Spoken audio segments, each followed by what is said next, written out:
السلام علیکم ورحمۃ اللہ وبرکاتہ۔ اعوذ باللہ من الشیطان الرجیم، بسم اللہ الرحمن الرحیم، ربی زدنی علما۔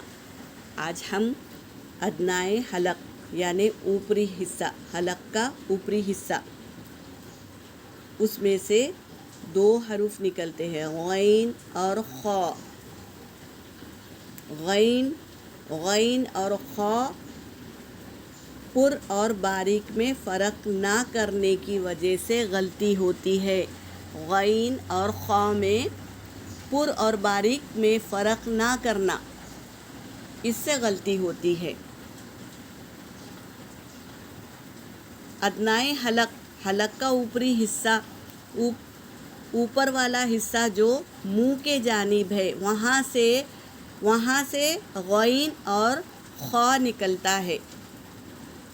آئیے ہم جانیں گے کہاں سے اس کا مخرج نکلتا ہے۔ یہ جو چھوٹا سا گوشت کا ٹکڑا حلق میں ہے ہمارے، اسے چھوٹی زبان بھی کہتے ہیں، اور بہت سے لوگ انگلش میں اسے یو والا کہتے ہیں، اور اس کے بازو میں یہ جو ہے اسے سافٹ پیلیٹ کہتے ہیں، یعنی نرم حصہ۔ یہاں سے غین اور خا کا مخرج نکلتا ہے۔ غین اور خا حروف مستعلیہ میں سے ہے، ہم پہلے بھی پڑھ لیے مفردات میں، حروف مستعلیہ میں سے ہے اور حروف مستعلیہ کے حروفوں میں سے ہے۔ اسے ہمیشہ پر پڑھیں گے اسے، حروف مستعلیہ جو پر پڑھے جائیں گے، ہمیشہ اسے پر پڑھیں گے۔ باریک پڑھنے کی صورت میں اگر ہم پر نہ پڑھے غین کو تو یہ گین گاف سے نکلے گا، گین، تو یہ غلط ہے، اور خا کو باریک پڑھیں گے تو کھا نکلے گا، کھا، تو یہ غلطی ہمیں نہیں کرنا ہے۔ یہ پر ہے تو اسے موٹا پڑھیں گے۔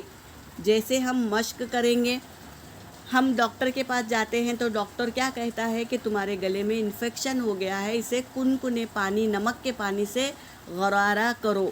تو جب ہم منہ میں پانی ڈالتے ہیں، کنکنا پانی منہ میں بھرتے ہیں تھوڑا سا، تو اس میں کیسی آواز نکلتی ہے؟ جیسے پانی ہم نے منہ میں ڈال دیا تو او او او ایسا آواز نکلتا ہے۔ اسی طرح سے غین اور خا نکالیں گے۔ جیسے دیکھو یہاں پر غاسقین، غاسقین، غ ایسا نکالیں گے۔ تو اگر ہم غاسقین پڑھیں گے تو یہ غلط ہے، غین کو پر پڑھیں گے۔ جیسے دیکھو غیر المغضوب یا غیر المغضوب، اس طرح۔ اب خا کو لیں گے، خالدین، خالدین، خلق الانسان۔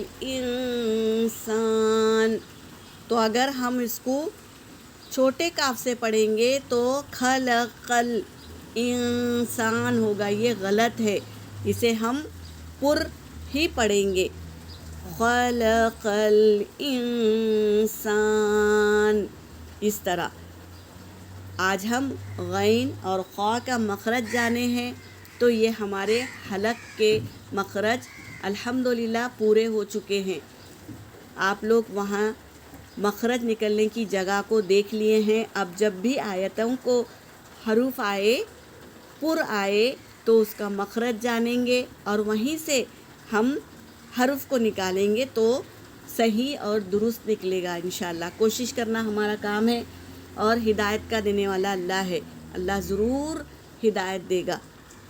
وآخر دعوانا ان الحمد للہ رب العالمین۔